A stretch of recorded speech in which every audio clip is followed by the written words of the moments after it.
Yep. Mickey says it's 7 o'clock, 7. Thank you for being here. We're gonna call the meeting to order and start off with the Pledge of Allegiance, please.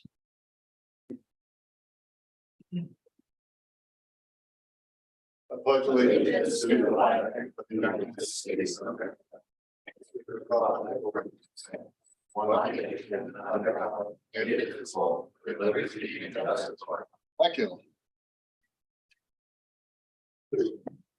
Okay. Well, that. Roll call, Jody. Osborne, Here. Bentley, not present. Lund, Here. Euler, Here. Kushner. Here. Approval of the minutes from March 27, 23. Move to approve. Osborne, Yes. Lund, Yes. Euler, Yes. Kushner. Yes. Adoption of the agenda. Move to adopt. Osborne, Yes. Lund, Yes. Euler, Yes. Kushner. Yes. I get to read a lot. Proclamations. Are they both yours, Barb? No, this is the first one. Okay.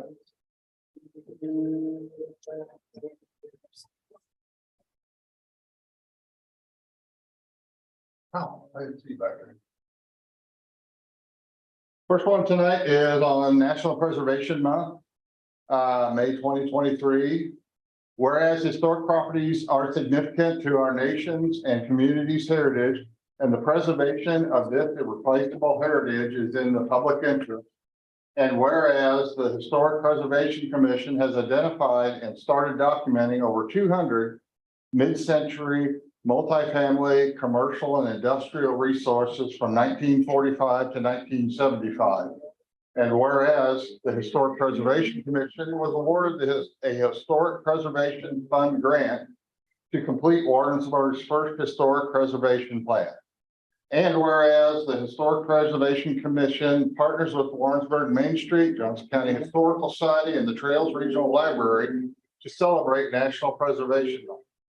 Now therefore, I, Jim Kushner, Mayor, along with the City Council of the City of Warrensburg, Missouri, do hereby proclaim the month of May to be National Preservation Month in Warrensburg, Missouri, and call upon residents of Warrensburg to join their fellow citizens across the United States in celebrating the historic resources within our community and increasing public awareness of the importance of the historic preservation.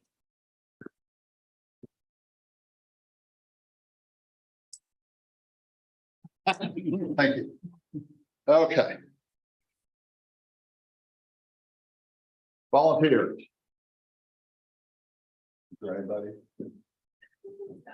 We have all of you, we have lots of volunteers out in the crowd though. Anyway, we'll do this thing. National Volunteer Week, April 16th through the 22nd of 2023. Whereas National Volunteer Week, April 16th to 22nd, 2023, established by presidential proclamation in 1974, provides an opportunity to recognize the impact of volunteer service and empower volunteers to tackle society's great challenges and build stronger communities. And whereas volunteers are an essential piece of the community, serving in many capacities in schools, faith-based organizations, nonprofits, community groups, and local municipal governments. And whereas the City of Warrensburg has more than 13 boards, commissions, and a task force that reflect the community's varied interests. Volunteers serve on appointed boards and commissions to help support, guide, and oversee the city's services.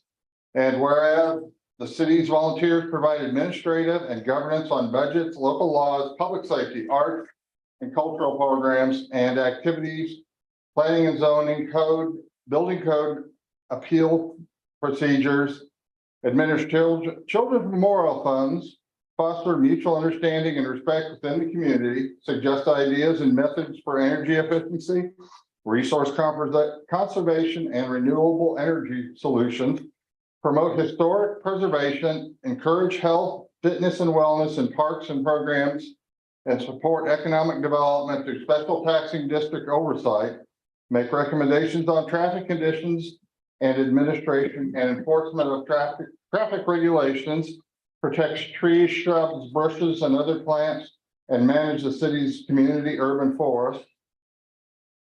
And now therefore, I, Jim Kushner, Mayor of the City of Warrensburg, along with members of the Warrensburg City Council, do hereby proclaim the week of April 16th through 22nd, 2023 as National Volunteer Week as a perfect opportunity to say thank you to the city's volunteers and challenge all residents of Warrensburg to look for ways to be active participants in our local community.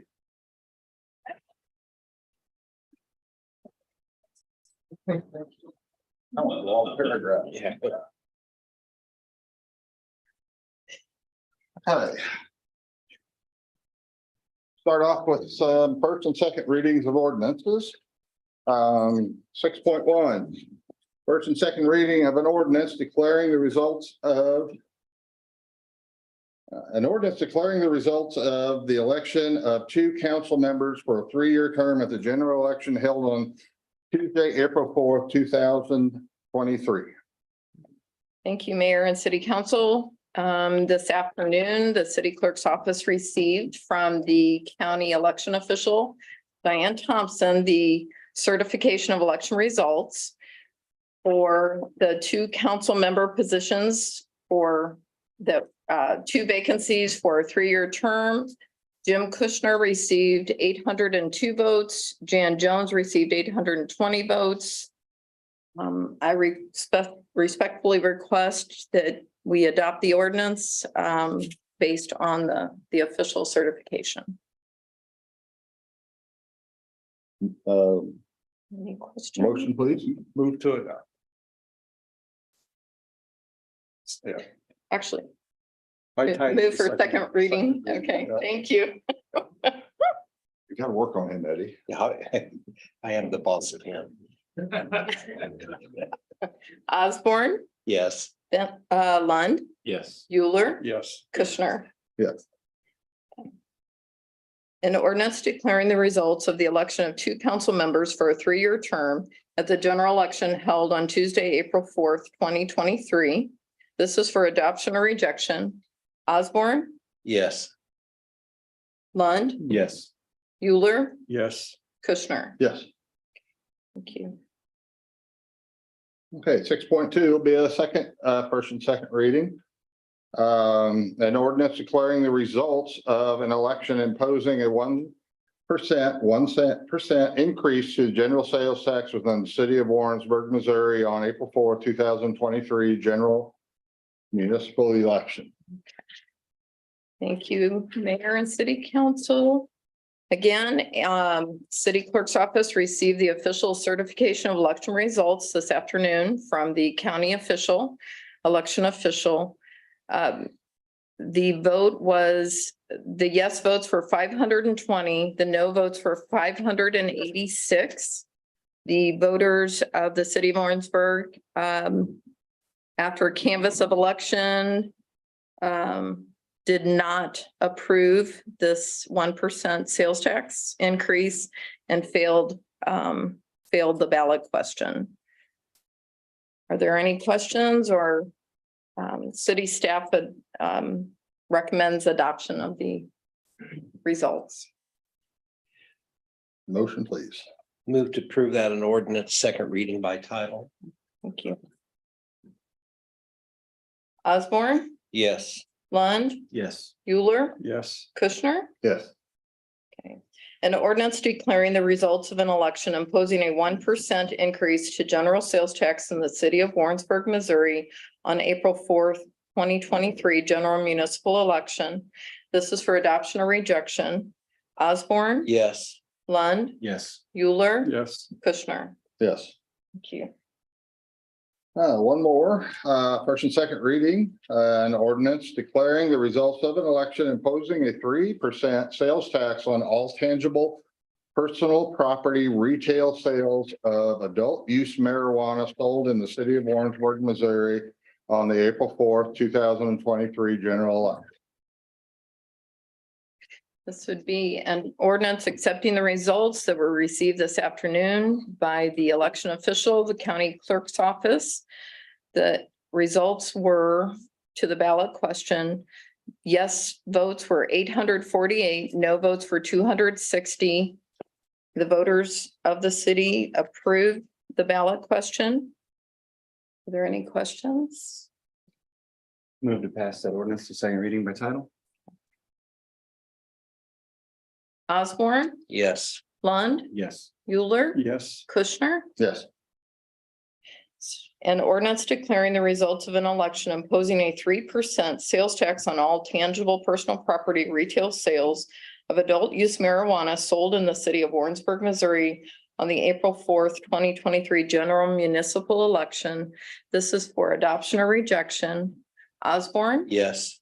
Lund, Yes. Euler, Yes. Kushner. Yes.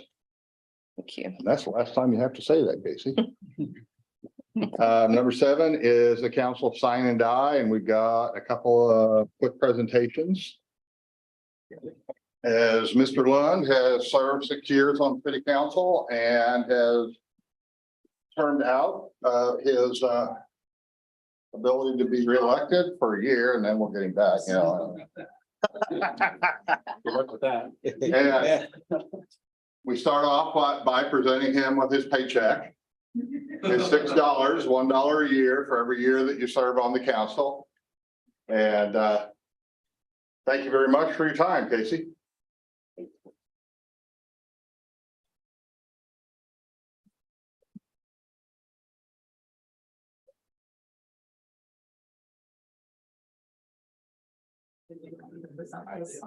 I will happily do it. Yeah.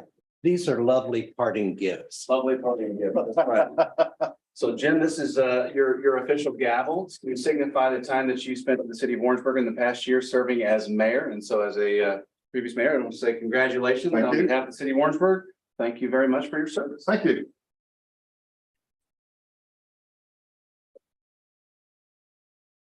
And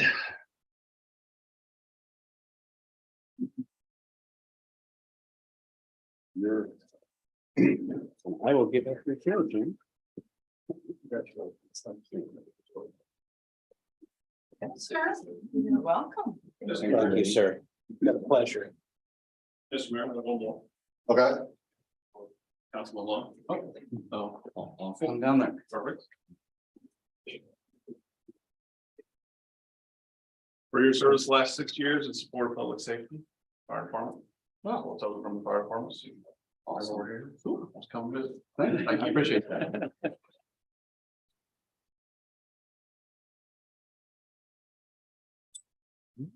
Now you have a Monday night free. Monday night. Thank you, Casey. See you around. See, Thank you, Casey. Okay, next, number 8. okay, Well, hang on just a second. let's see.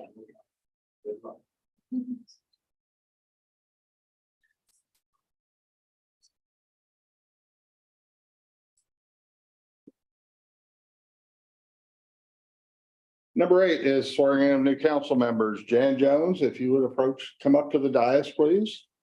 Jan, filling Casey's expired position. Come on up here. Yep, all the way up. All the way at the big table. And you won't have Monday nights free now. And in the budget season, now you do Tuesdays and Wednesdays. Mhm.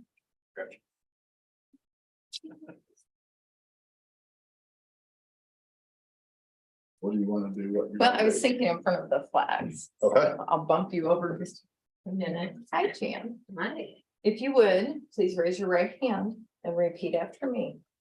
I, Jan Jones, I, Jan Jones, do solemnly swear do solemnly swear that I possess all the qualifications that I possess all the qualifications for the office of city council member for the office of city council member as prescribed by law, as prescribed by law, that I support the Constitution of the United States that I support the Constitution of the United States and the state of Missouri, and the state of Missouri, the provisions of all laws the provisions of all laws of this state of this state affecting cities of the third class, affecting cities of the third class, and the ordinances of the city of Warrensburg. and the ordinances of the city of Warrensburg. Congratulations. Thank you so much.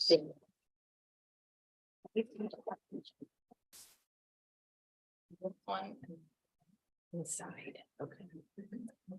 Thank you.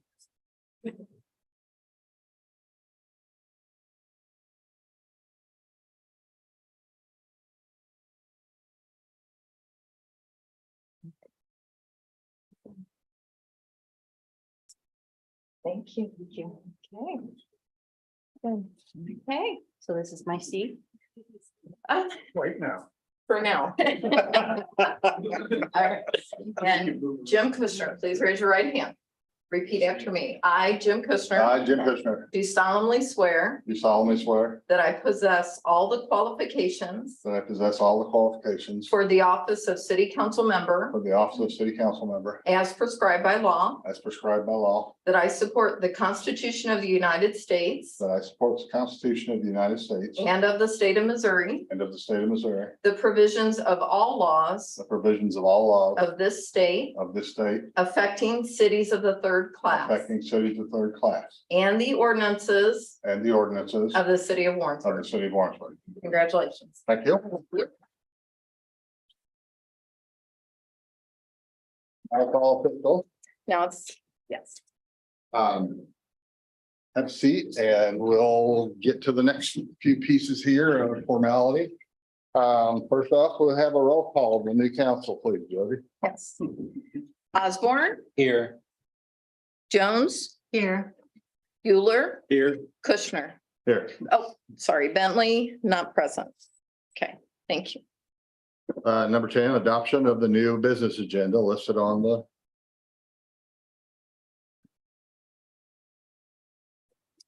Only two know the right words yet. One of you, motion. Move to adopt. Osborne, Yes. Jones, Yes. Euler, Yes. Kushner. Yes. Thank you. Okay, number 11 is election of a mayor. Our mayor seat is normally filled once a year. And the floor is open for nominations. I'd like to renominate you. Okay, I will do it, I think. Talk about volunteering. Okay, yes, thank you. And we have a vote. Sure. Any other nominations? I'm sorry. No. Osborne, Yes. Jones, Yes. Euler, Yes. Kushner. Yes, Okay.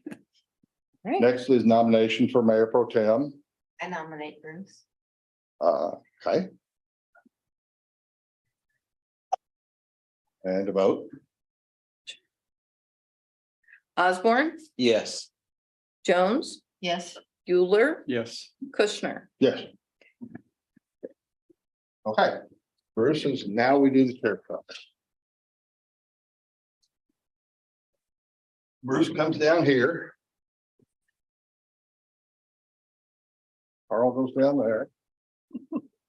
No, you need, yeah. Dan, you can pick either one of those two seats. I'd say it's close to Jody, though. He Hello, brought my some friend. stuff.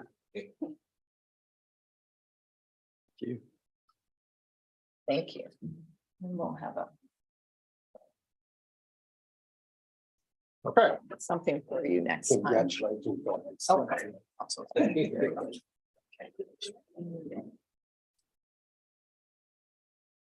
Thank you. Oh, Mr. Mayor, thank you. Thank you all. Thank you all for getting to. Okay.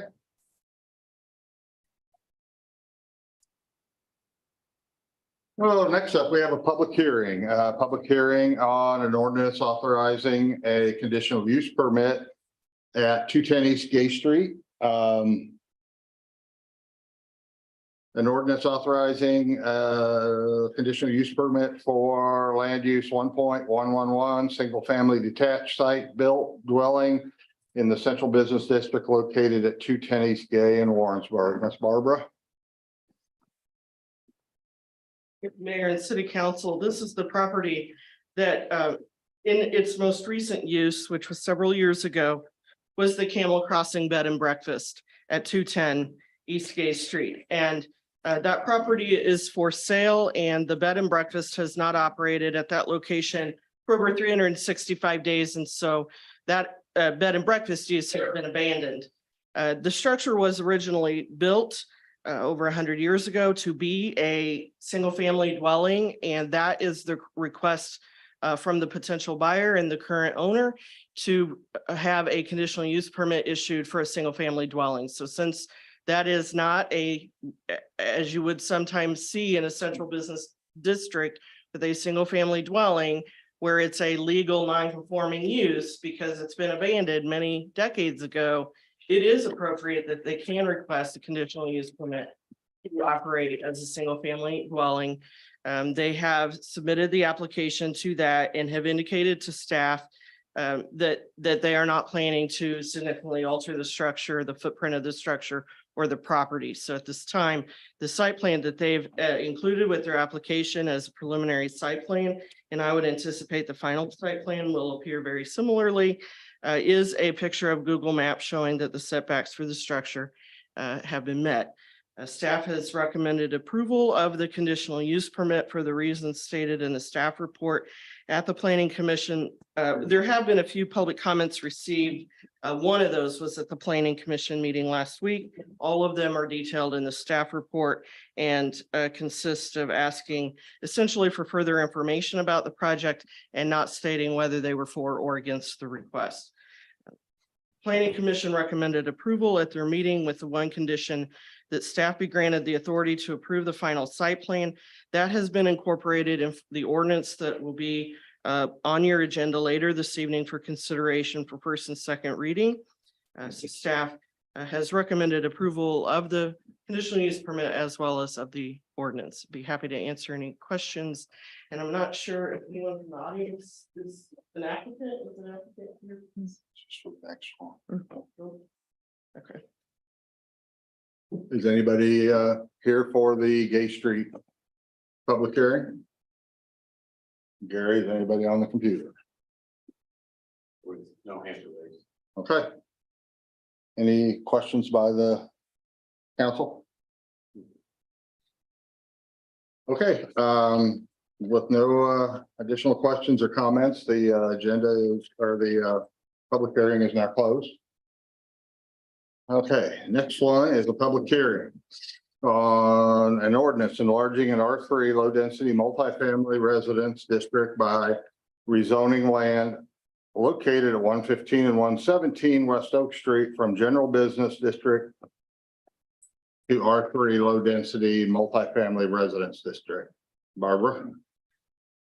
This is at the corner, the northeast corner of Washington Street and Oak Street, and involves the property. There is a map in your packet there, the property right on the corner, as well as which is 117 West Oak and has a single family house on it, and the property that's directly east of it at 115 West Oak, which formerly had a house on it that was used as a multifamily structure, and that was torn down within the last couple of years. The request is to rezone the property from general business district to R3 low density multifamily residence district. You have a copy of the zoning map within your packet of that area. And for the audience, as well as you all in general, the north side of Oak Street is all currently zoned general business district. And the south side of Oak Street is all currently zoned R3 low density multifamily district. And the request is to extend that R3 district north across the street to pick up these two lots, the lot at 115 and the lot at 117 West Oak Street. There was a Planning and Zoning Commission meeting last week where significant public comment was taken from the applicants as well as from the surrounding neighbors. At the end of that meeting, or at the end of that public comment period, the Planning and Zoning Commission voted 5-0 to 5 to not approve the request. I have detailed the public comment that was received, both from the applicant as well as from the surrounding neighborhoods in that meeting, as well as prior to tonight's meeting to staff directly in the council packet report. And happy to go over that. I think we have many of those same people here this evening who wish to make comment themselves. And so rather than reading all of that, I'll let them speak for themselves, but you do have all of that in the packet. The staff had recommended approval of the rezoning because it was an extension of the existing R3 district and a downzoning to a less intensive zoning district. The proposed zone is consistent with the adopted comprehensive city plan and future land use map, which shows this, the row of lots fronting Oak Street on the north side as multifamily. And the proposed land use is in keeping with the general development trend of the area. The ordinance that you have in front of you this evening is written in the affirmative as an approval. So that when you vote, a yes would approve the ordinance and the rezoning, and a no would defeat the ordinance and defeat the rezoning. If in order to successfully rezone the property, if that is the desire of this body, then it would take a 4/5 majority to approve the ordinance, because the planning commission recommended to not approve the rezoning. That they're recommending the not approval triggers a 4/5 vote, a supermajority for this body to approve it. Be happy to answer any questions. I know the applicants are here and wish to speak as well. And if I may, just so I understand, if we vote no, we're voting against the rezoning. We vote yes, we're voting for it. Okay. To clarify that would be accurate as to the vote on the second reading. Okay. The request is to advance through both readings, and so procedurally to do that, you would have to vote yes on the first motion to advance it to second reading. The second vote would be the substantive yes or no on the request. Thank you. And correct by being one member short, that it will have to be a majority vote. No, this is an ordinance, and so that requires 4 out of 5 of the elected body. So it would require the unanimous vote of all present. Okay, first on the list here, I believe everybody is Mr. Larry Jennings. Oh, no, I'm sorry, Larry, the applicants first, my mistake. Good evening, everyone. So we would like to rezone our property, because we do know it's not going to be the forever house for us. We know that banks are less likely to approve a mortgage to a potential buyer who cannot build back. So in the case 210 East Gay Street that you just heard. So when my husband had retired from the Marine Corps, he and I decided that one day we would move to his parents' farm, because that's why he returned home from the Marine Corps. He was going to help the parents at their farm. So we've already started discussions on whether we were going to build at the farm a separate house or addition to their house. It's out in the county, no biggie, but we hadn't made those decisions yet. Also, when I accepted the position here at the city, I was required to live in city limits. And about a year ago, about the time that Jody was hired, I had asked Barb to remove that from my requirement so that one day we could actually move out to the county where he's going to work on the farm. Our street, West Oak Street itself, cannot support commercial development, even though it is zoned commercial. The street right-of-way width is 40 feet. To give you an idea, that's 10 feet less than a residential subdivision local street. Also, remember the street right-of-way width is not the actual street width itself.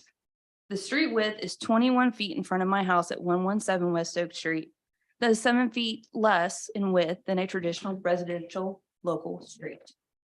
Also, in front of 111 West Oak Street, which is just to the east, the road actually sinks to 15 feet 4 inches. Math, this is 12 feet and 8 inches less than a local street found in a new residential subdivision. So it cannot support commercial development. You can barely get 2 cars on it at the same time. In addition, there are some site distance issues, which my husband and I came a couple years ago to put a stop sign on Maple Street as it exits onto Oak Street.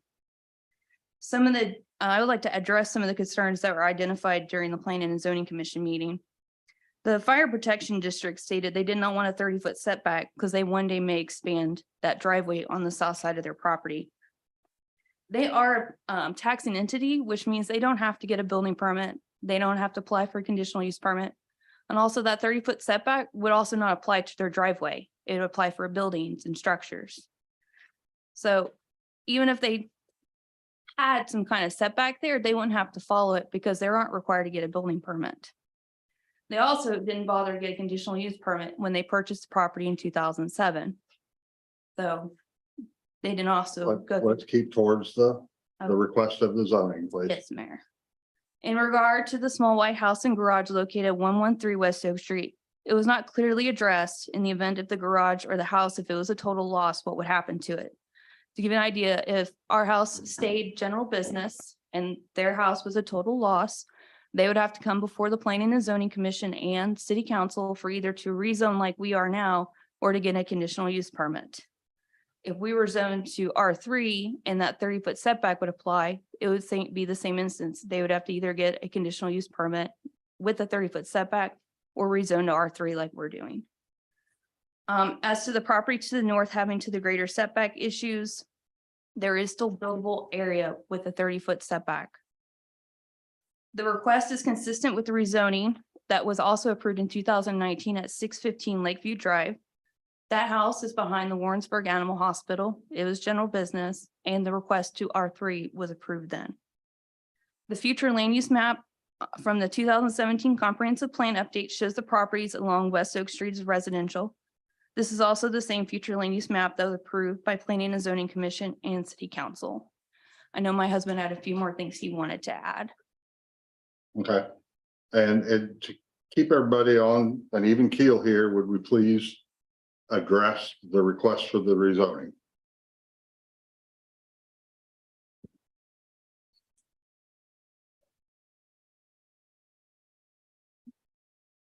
He's good, Mayor. Okay, I've got the list. Now, Larry, thank you. Larry Jennings from Johnson County Fire.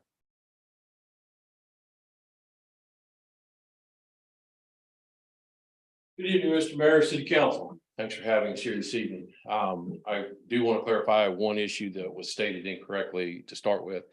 We have no intention to expand the driveway. The comment that was made is if we needed to expand anything on the upper end of our parking lot and that building that's up there, or should we choose to sell that piece off?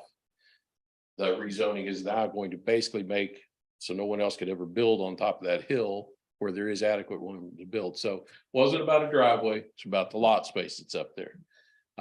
As I stated the other evening, and if you got a chance to read that, we mean no disrespect when I said this the other night, and I still don't mean it tonight on behalf of my board.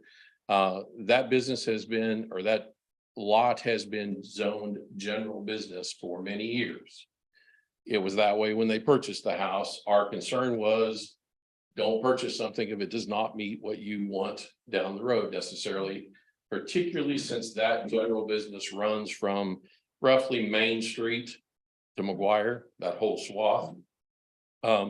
So we're against it simply because it does affect our future use. Even as a taxing entity, yes, we can build right up there without a permit. I agree with that, but we are restricted then in being able to ever sell that because it would actually restrict us drastically on what somebody could buy and use.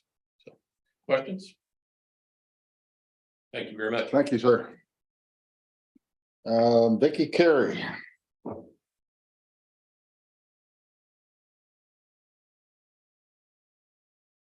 Well, we're here on behalf of my parents, 111 West Oak and 113 West Oak.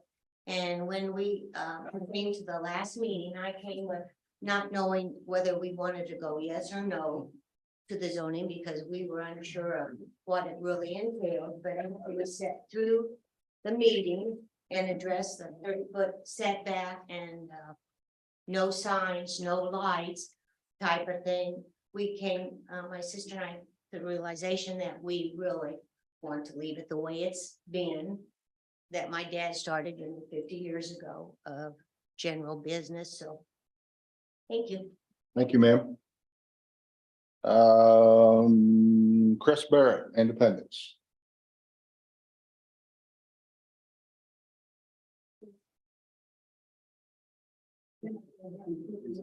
No, I'm not speaking for zoning. No, this is, I just had a general comment later on. Okay, we will move you to a different one.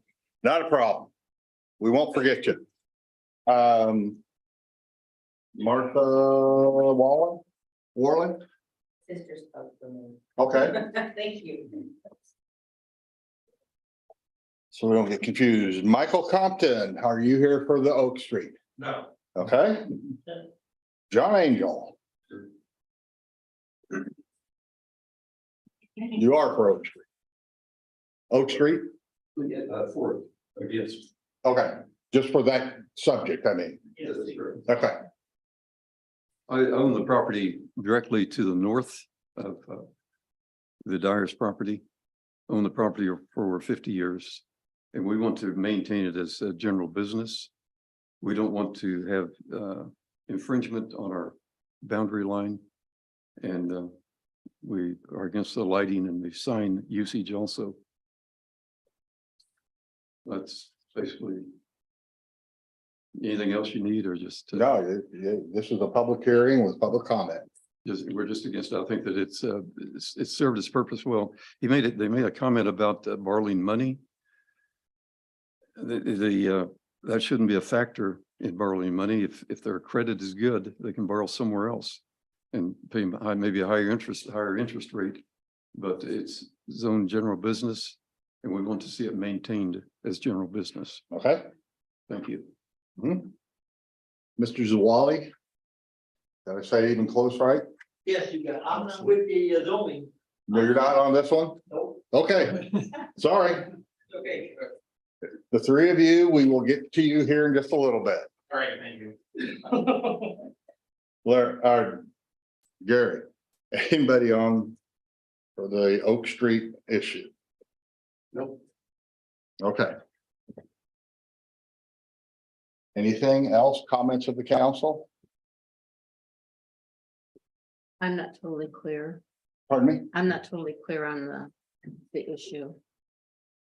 I don't feel that I understand the issue. Okay, what they're wanting to do, Barbara, she'd be a whole lot better at it. So the request is to rezone from general business to R3. An issue that comes up from time to time, it's not consistent, but it does come up frequently, is that when a house in a central business or general business or commercial district goes to get to refinance or to get a loan, get a mortgage to buy the house, so they see the listing and in the amount, No, that's. MLS, and they're interested in that house and they go look at it and it's great, they go to get pre-approval. And they, the bank will say that they need essentially a build back letter because a house is not allowed by right in a commercial district. So in our zoning table, instead of having a Z for house and central business or house and general business, there's a C. And the C means you need a conditional use permit. The city cannot grant those proactively in advance. We can grant, so we can't, but we can't approve it this year because it might not burn down or get hit by a tornado in 30 years. And in 30 years, would that council make the same decision? And the issue that goes in hand with that is, a house that exists in a general business zone, when that general business zone was adopted, is a non-conforming use. And the city's ordinances provide that if the structure is more than 50% destroyed, 75% destroyed, that it loses its non-conforming status. It can't be repaired or rebuilt at that point. It has to come into compliance with the zoning codes. And that sort of goes into why a conditional use permit would then be required. So they don't want to, they're saying we can't accept that house as collateral on a loan if you don't have the ability to have a house in a few years after a tornado comes through town. Because then there's no collateral to secure that loan. So if that were to happen, then They could apply for They would apply conditional at that time, at the time of damage. or They can conditional apply. use permit. And yes, and the council at that time would decide, is that appropriate or not? So it's possible that it's still surrounded by other houses and it is appropriate. It's also possible that that entire area built up general business around one house that's still there. And you wouldn't want it to continue as a single family in 30 or 40 years if the neighborhood is drastically changed around it. So we don't have the ability to grant a build back letter, essentially.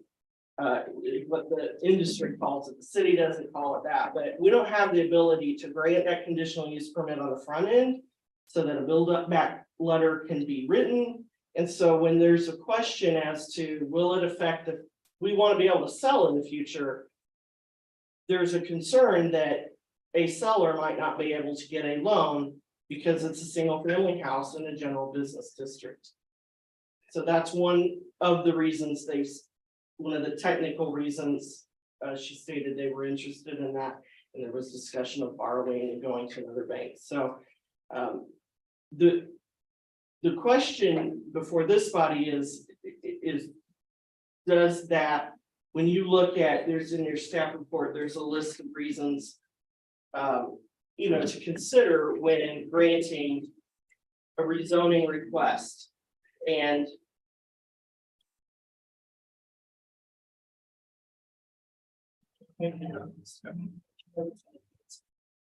but you look at things like consistency, comp plan, what is the impact on the surrounding property owners and the surrounding properties? What is the impact to the neighborhood in general? What's the trend of development in the neighborhood in general? And so there have been multiple parties speak tonight as to what they think the impact. And several spoke at the planning and zoning commission meeting. And the comments at that meeting are detailed. And I can read this from staff report if that is useful. If a lot of this is about collateral on the property, 75% destroyed, how does property insurance I cover don't know how that insurance handles that. for the bank I don't or know how. the lender? I don't know. I don't know. I'll give you And I thoughts. don't want to say a lot of it, that is one of the issues. Mhm. It's typical in the lending industry. For mortgages to be marketable on the secondary market, but insurance would be required to be maintained on the property.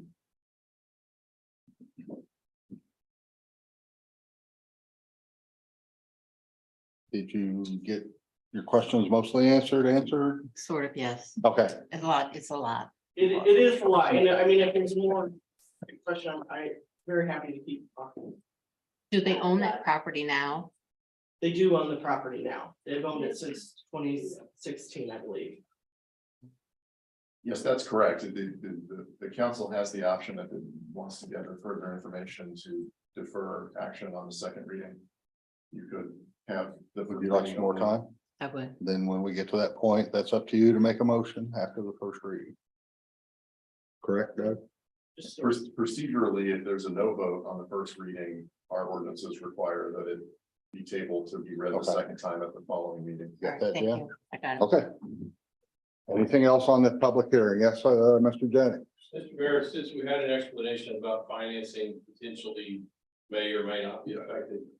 For Ms. Jones, since she's new tonight, it might also be beneficial if Ms. Carroll could explain some of the ramifications of changing from that piece going to a residential and how that affects the general business properties on what can be built back and what those new setbacks are.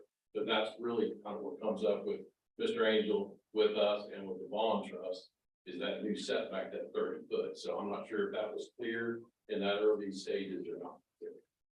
And Not to speak for you, but I know it's new. that would be information you would give her before the next meeting, correct? Or do you want to do it now?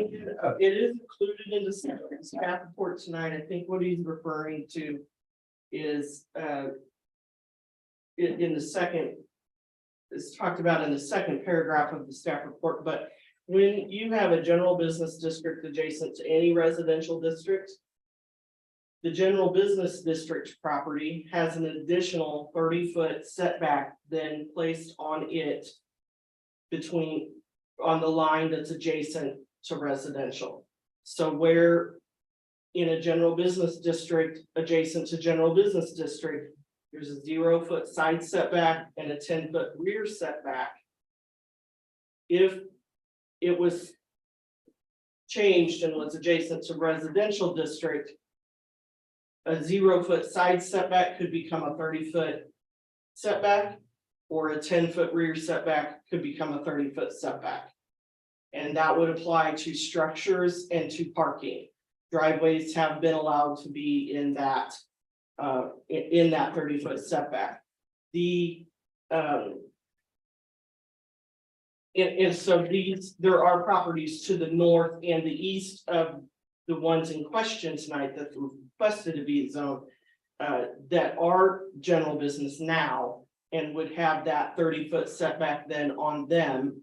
And it would apply again, so what's there now, if it's in the 30-foot setback, if on the general business property, there are structures and that are in that 30-foot setback, then they would be grandfathered in. But if they were destroyed for whatever reason, or they wanted to add on to them, then they would have to come into compliance with that 30-foot setback.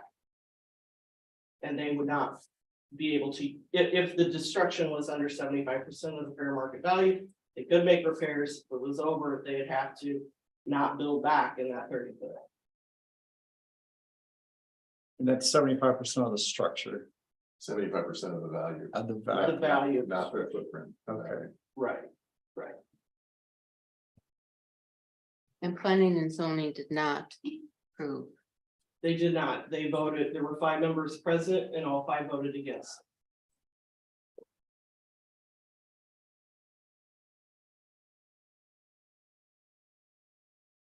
Okay, if there's nothing else, then we will close this hearing. And move on to first and second readings of ordinances. First one is, I got caught up right there, 14-1. Yes. 14-1, first and second reading of ordinance. Authorizing a conditional use permit for land use 1.111, single family detached site built dwelling in central business district located 210 East Gay Street in Warrensburg, Missouri. Staff has recommended approval. We're happy to answer any questions. Planning and zoning recommended approval as well. Okay. Motion, please. Move to approve that ordinance, second reading by title. Osborne, Yes. Euler, Yes. Jones, Yes, Kushner. Yes. An ordinance authorizing a conditional use permit for land use 1.111, single family detached site built dwelling in the central business district located at 210 East Gay Street in the city of Warrensburg, Missouri. This is for adoption or rejection. Osborne, Yes. Euler, Yes. Jones, yes, Kushner. Yes. Okay. This next one, 14-2, is the one in regards to the hearing we just had. First and second reading, an ordinance enlarging an R3 low mid-density multifamily residence district by rezoning land located at 115 and 117 West Oak Street from general business district to R3 low density multifamily residence district. You have anything to add, Bob? I don't really have anything to add. Okay.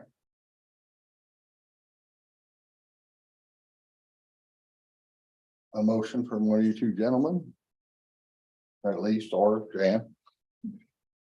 Well, I guess I'm not quite understanding. If I vote yes, or if I say a yes for that, then I'm voting against it.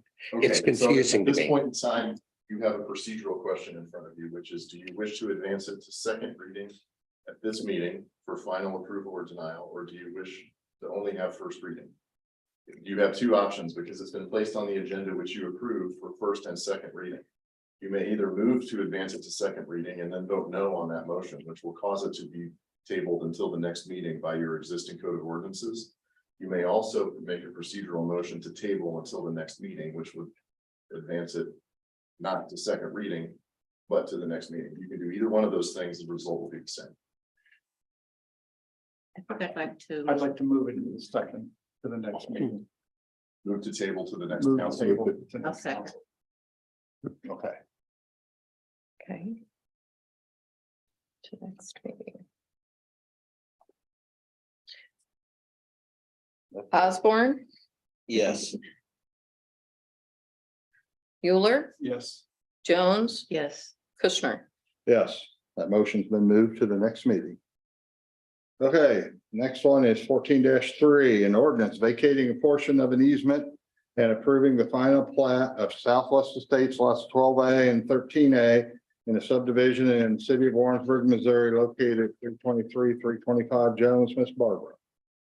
This might seem a little familiar to you because in February, staff stood here and recommended that we not approve the plat of Southwest Estates lots 12A and 13A. The very next day, the surveyor, and you all did vote that down. The very next day, the surveyor submitted a survey of the easement as well as a revised replat, which addressed all of staff's comments. So that review of that plat generated a few more comments.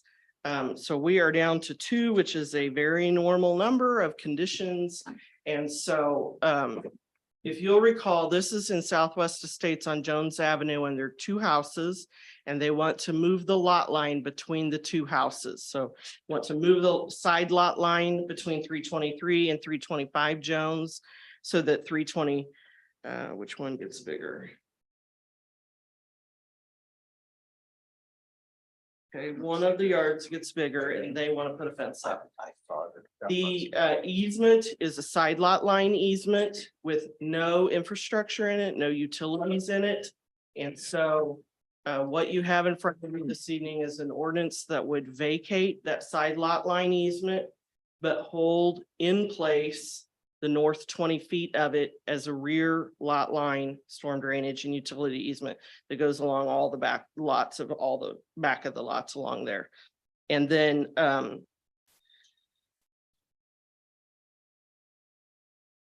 yeah, both of our comments are related to that easement. I know the applicant is here this evening. If you have questions of him, there is a large drawing in your packet that shows the new lots, the new lot lines, and the easement that's being vacated. If there are questions, we have Planning and Zoning Commission recommended approval with 2 conditions. Those conditions are in the ordinance in front of you this evening.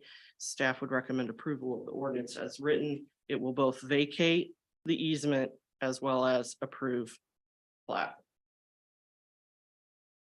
Okay. Questions from the board, council? Motions? Motion to move the second reading by title. Second. We'll get all that to you here. in a little bit.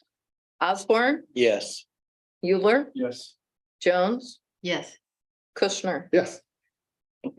An ordinance vacating a portion of an easement and approving the final plat of Southwest Estates lots 12A and 13A, a subdivision in the city of Warrensburg, Missouri, located at 323 and 325 Jones Avenue.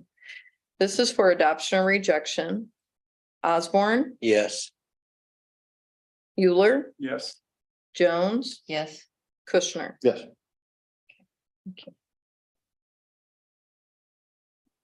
Okay, on number 214-4. First and second reading of an ordinance authorizing city manager and city clerk to execute a cooperative agreement with Johnson County Economic Development for legislative and government relations. Ms. Doolin. Yes, good evening, Mayor and City Council. We have exercised our first of a 2-year renewal with Han and was formerly O'Daniel. They have changed to Han and DeBoof. This is our legislative advocacy that we have contracted for in Jefferson City. We are partnering with Johnson County Economic Development Corporation. They have agreed to pay us about $10,000 of that annual agreement that we have with Han and DeBoof. I wanted to share a little bit about the services that we've been getting from our legislative advocate in Jefferson City. Earlier this year, they were able to facilitate a meeting with the city of Warrensburg and Johnson County Economic Development Corporation with the Department of Economic Development of the state of Missouri. Through that conversation, we were able to share some of our plans that we have going on in our community in grants that we would be applying for. So it was very nice to have FaceTime with the Department of Economic Development in Jefferson City to share some of the things we have going on and are proud of and working towards, and goals and visions that we have for our community.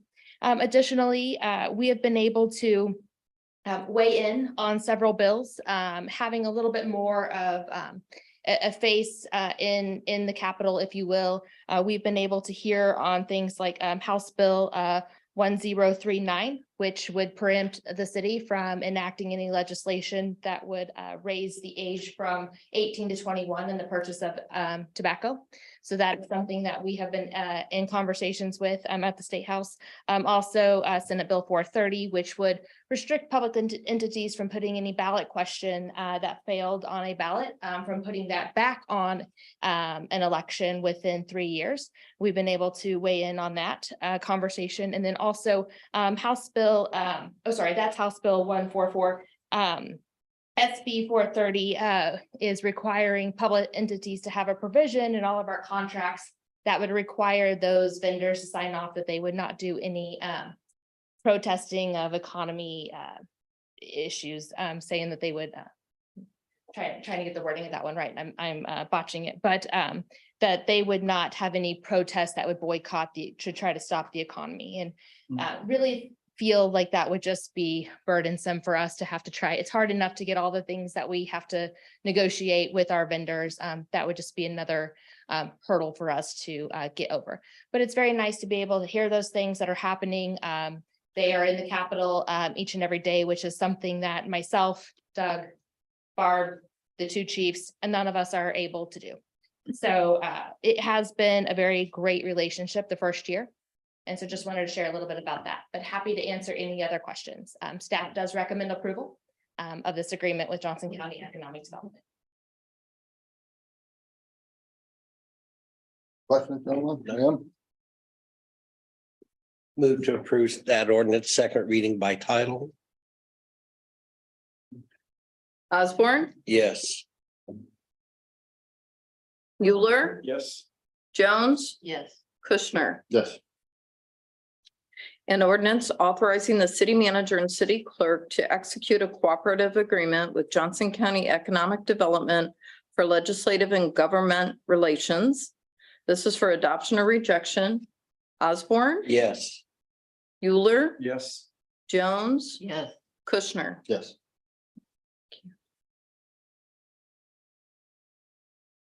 Okay, now we're up to the part where the three people's names I called for the other thing. We'll start off with Mr. Barrett.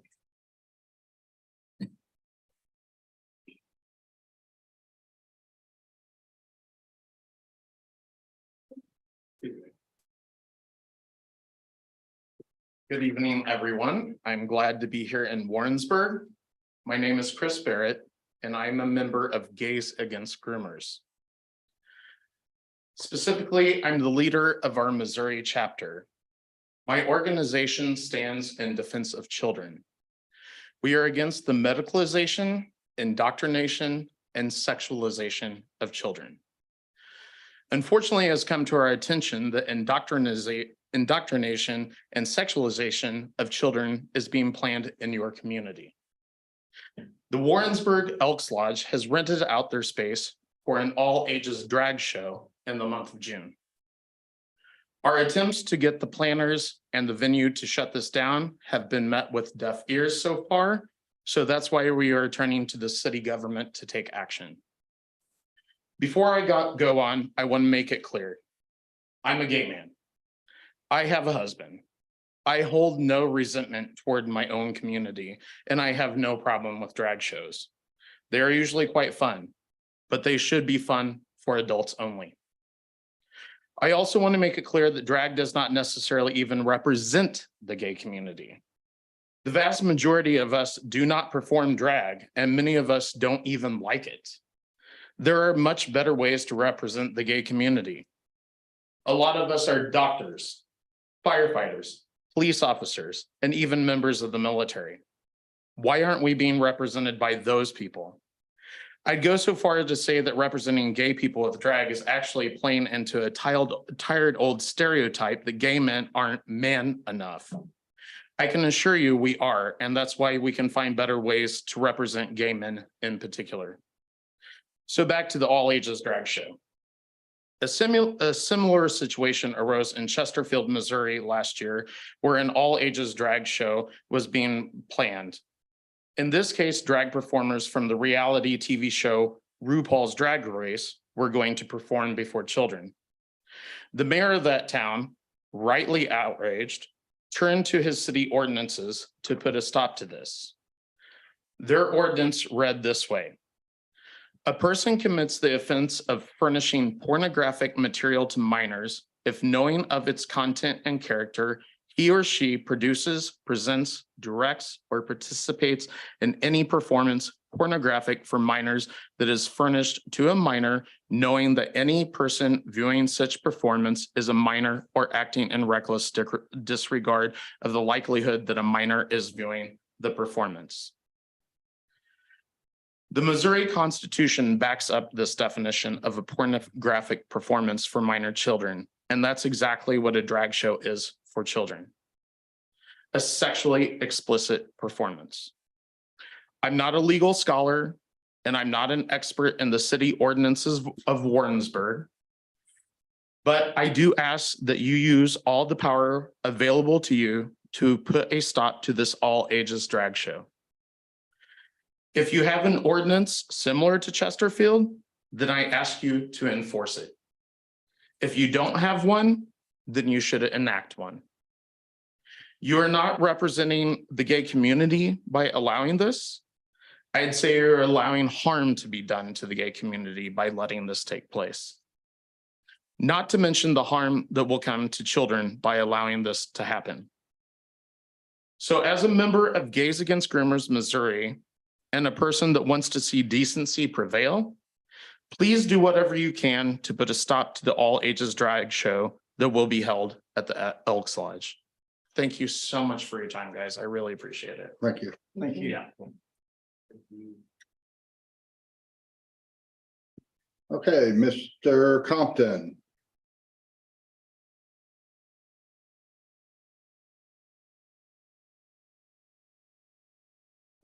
Good evening, and thank you for allowing me to have the chance to speak tonight. My name is Michael Compton. I am a resident of Warrensburg, and today I come before you representing a group of deeply concerned citizens opposed to the planned all-ages drag show scheduled to take place at the Elks Lounge on June the 3rd. What consenting adults wish to engage in private is of no concern to me or anyone else, but it is all citizens' responsibility to protect children from being exposed to inappropriate situations, material, or performances. We do not allow children to enter nightclubs or other adult venues. We even limit the content that is appropriate in the movies that they are allowed to attend. Surely we can all agree that an event where grown men dress and perform in sexually suggestive ways is no place for children.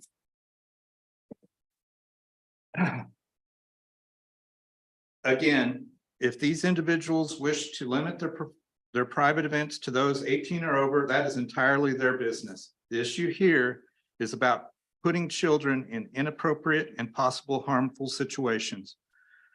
As Mr. Barnett said, I also ask that if you have an ordinance on the books already, you enforce it. And if you do not, I wish that you would adopt one so we can protect the children and we don't have any problems on June the 3rd. I thank you for your time. Mr. Zawali.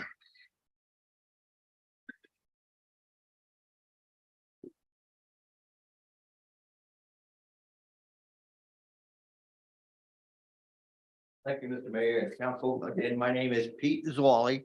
I am a resident of Warrensburg also, and I'm just pretty much going to repeat what Chris and Mike has said. And now you know about the event that's going to be held here on 3 June at the Elks Lodge. And I'm representing We the People, organization of concerned citizens in Johnson County. And again, our big concern is there a city ordinance affecting this event, and does it affect children? I agree with Chris and Mike that adults should be able to go and do what they want, and that's fine. But to allow our children to be indoctrinated with that is just, I think, unacceptable for the people, not only of Warrensburg, but Johnson County and the state of Missouri. So I ask your consideration and doing whatever you can as a city council to stop that event from taking place for underage children. Thank you. Pete, hey, I want to thank you for your military service, work with the American Legion out here and also with the Missouri Veterans Home. It's good to see you today. Thank you, sir.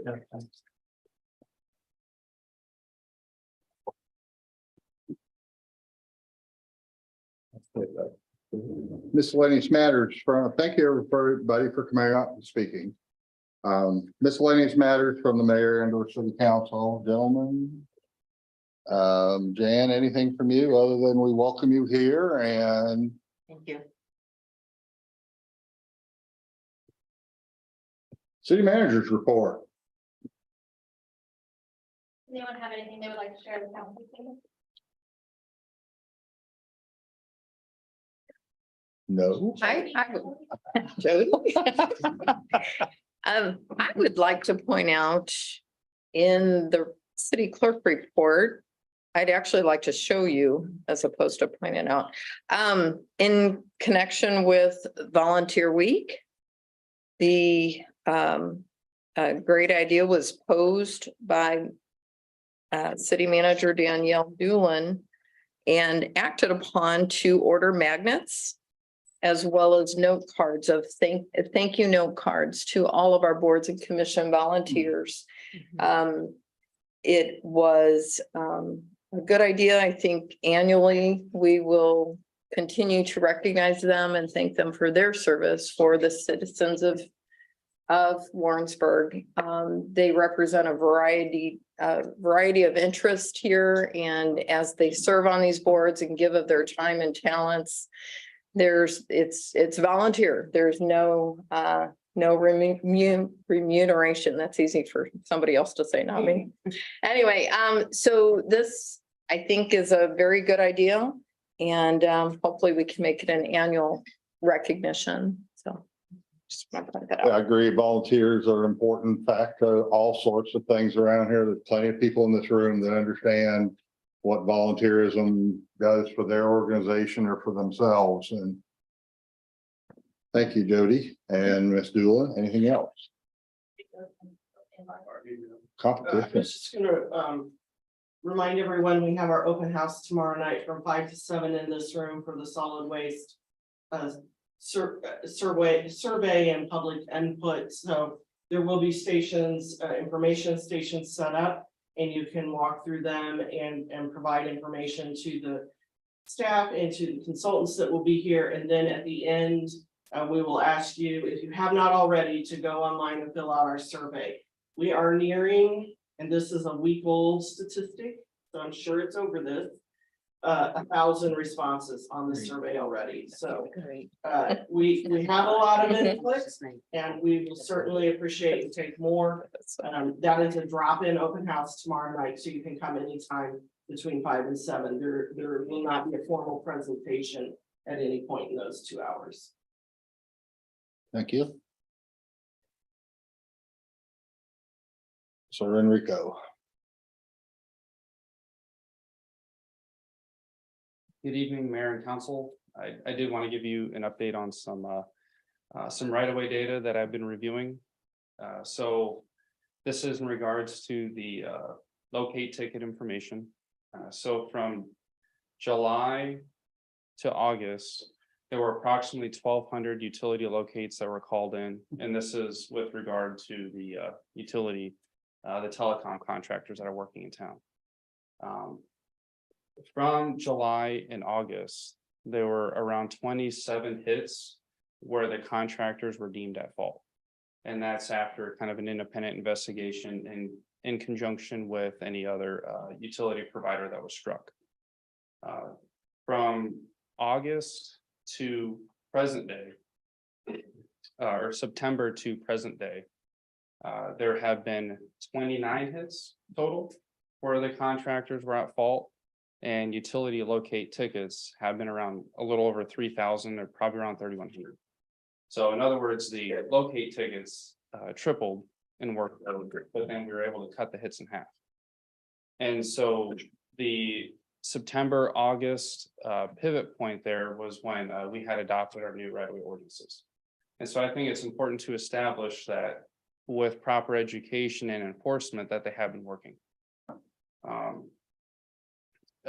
Another thing that I wanted to share, and this has been probably within the past about 2 weeks or so, it's been brought to my attention from several plumbers in the community that they haven't been getting paid by the contractors that have hit the utility. So to give some context, the city has been allowing, if the contractor struck, in this case, a sanitary sewer lateral or the line that feeds into the house, that they have the ability to correct it.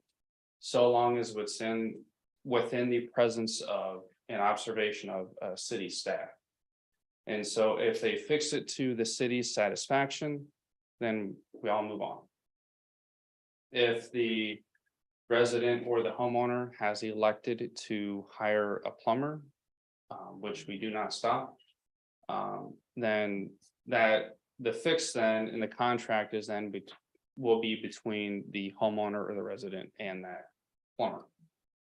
That is kind of where the issue has been occurring, is that after the corrections have been made in the homeowner's bill, then they expect to turn around and have the contractor pay for it. And so in particular, several plumbers have come to me with, we need to step in and make sure that they get paid. So on one hand, it's a little awkward because we'd be essentially serving as a collections agency. And so we're not in the business of doing that. At least for private matters. On the other hand, it again is between the plumber and the homeowner. And so I do want to try my best to make a fair representation for the grievances that I've heard from the plumbers, that why have we been allowing the contractor to perform the work, period? Because at least one had felt that we were taking work away from them.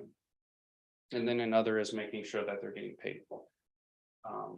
So to address the first part as to why, we don't have any provisions to say that they don't. It's more of kind of a policy discussion on it. In particular, the building code to which plumbers and electricians and others have to abide by does not have any jurisdiction within the public rights of way. So that's one thing in terms of licensure and other requirements. So that's why.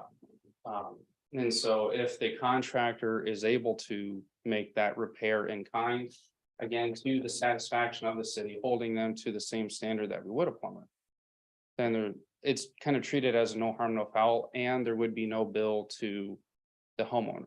So the contractor that made the hit and subsequently made the repair is just going to move on and not issue any billings like a plumber would. So I believe that I'm kind of stating everything as fair and impartially as possible. And also by disclosing to you all why certain decisions have been made.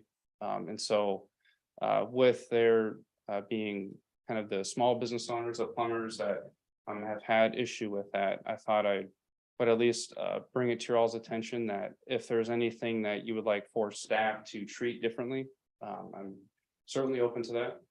If I can answer any more questions, I would try to help as best I can.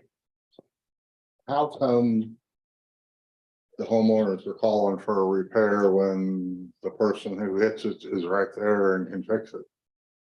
I don't know. It could be that, well, I know so-and-so, so I'm just gonna call them. I know they're a licensed plumber. I'm not really sure how that piece of it originates. So I can't answer that without doing a what ifs. Okay. And was there a long time between when the damage happened and when that company could repair that? Do we have that information? There was one or two instances where the contractor happened to have the parts and they were going to make the repair, or at least offered to make the repair to the homeowner. And the homeowner had elected to have a plumber come in, and the plumber was not able, and I believe the hit occurred on a Friday. And the plumber was not able to come in until Monday, and so just kind of an open hole. And so the plumber was able to go in on Monday and make those repairs. So that's kind of where there have been some lag, but not significant. At least, I don't even know if this is really a pervasive problem, other than a few instances that have been shared with me where contractors weren't paid for one or two times that they performed the service. So. Thank you. Are the people that are making the repair that are putting in, I assume it's the fiber optic people that are making the hits. Are they qualified to make the repairs? Are they like a licensed plumber or licensed to make a repair? Maybe, and I only say that from the perspective that because if they're able to do the work and they happen to have the parts and we're able to observe the work and critique them as if we were a plumber and they do it to the satisfaction of the city, then we're fine with that. But if they just happen to be a plumber, then it's by happenstance alone. Thank you. At any rate, if not to just dump it on you, but if we want to, we can discuss this at the next council meeting. Or we can kind of continue as is with this, but again, it's kind of more of a policy consideration than anything else. You still do your trainings with these companies? Correct. How frequently are that? Every 2 weeks. Every 2 weeks. So I'm sure that's a topic that also comes up. We have brought up to them in those meetings that it would be good to have plumbers on retainer. That way you can kind of proceed as is in the event that hits occur, Right. that they can be fixed by a plumber.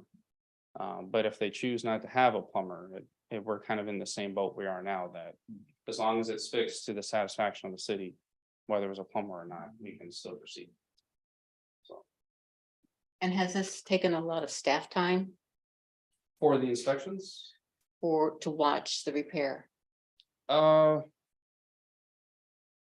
a significant amount, because it's not that, it hasn't been as pervasive as many of the other hits have been. So. The sewer lines are much deeper normally than the rest of the utilities, correct? Correct. There are some shallow sanitary sewer laterals. And I get that does kind of trigger a thought too, that typically sewer laterals are not locatable if they don't have a tracer wire or something like that. So it's not out of negligence of the contractor that they're hitting these. In certain cases, maybe, but in many cases, it's that they're not locatable, so you don't really know where they're running. It's different if it were a water service line, where you can generally see where the meter pit is and how it's running to the house, or any other utilities that are flagged. So the sanitary sewer laterals are typically not locatable. So if they are hit, it's not, again, due to direct negligence, although in the past, that was a little different. So it's primarily sewer laterals that are being hit? At least in instances where the contractors are having a grievance that they're not getting paid. So. We have information up on the city, Jody, that explains about all this fiber work that's been going on. It's kind of a Q&A or something in case a homeowner gets their sewer line hit or something, and then to say you should actually take take this up with the telecommunications of the fiber contractor.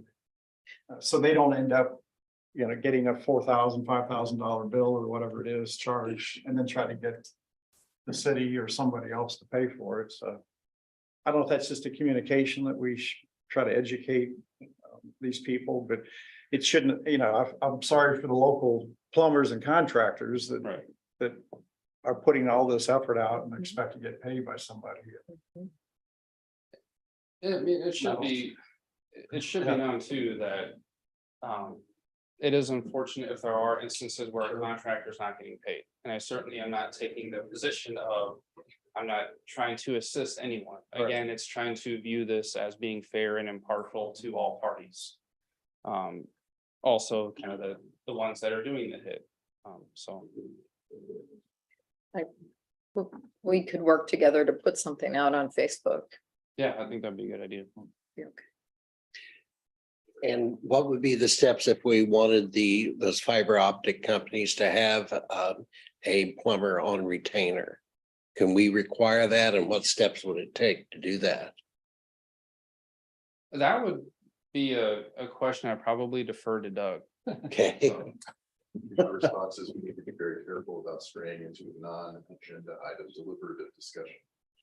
Gotcha. So in other words, Doug and I will get together at some point in the future. We'll figure that one out. Okay, thank you. Enrico. Thank you, Doug and Enrico. Anything else, Danielle? Just a few dates to remind you all of. Friday morning on April 14th, we will have our city update for the Chamber's annual breakfast. And then, of course, tomorrow, Barb already reminded you all that we have our solid waste open house. And then, of course, on Monday, April 24th, we will have a work session. So please mark your calendars. I believe that starts at 6. So we will have in this room. We will have a work session to report out on the open house and the surveys that we have with holidays. And then, of course, as we are heading into budget season, just a reminder that we do a lot of work sessions. And so if you are going to be out at any council meeting in the month of May, June, or July, please let us know so we can kind of work our budget discussions around council's agenda, your personal calendars. We want to make sure we have great participation during our budget season this year. Okay, anything else? That is all we have from staff tonight. Marcella, do you have a finance update? Hi, good evening, Mayor and Council. I'll just kind of highlight the collector's position. It was offered to Ms. Carrie West, and she graciously accepted that. So she begins her new duties as collector on the 17th, Monday, April 17th. So congratulations to Carrie. Everybody is looking forward to working with her and excited for her to have that opportunity. The phone system is working well, and we're still working with customers that are challenged with that. And so that seems to be pretty seamless. And I still commend my frontline staff for all of the work that they do together to manage that processes to get utility bills out, get utility bills collected, and all the other collection processes and licenses that the city is involved in. In your finance report, notice that the sales tax dollars were down this month for March. However, April came back up a little bit, so we're still within budget. Was not a challenge at all, and still exceeding last year's collections, and a lot of that is due to our wonderful inflationary numbers. So it costs us more, and in turn, we get those extra sales tax revenues to some degree. And so I will be happy to answer any questions as we start off budget season. We can go forward. And now you gotta replace Carrie, right? Yes. Carrie's not replaceable, but we will fill that position the best we can. Very, very tactful. Thank you. Okay. With that, we will adjourn. At 8:24.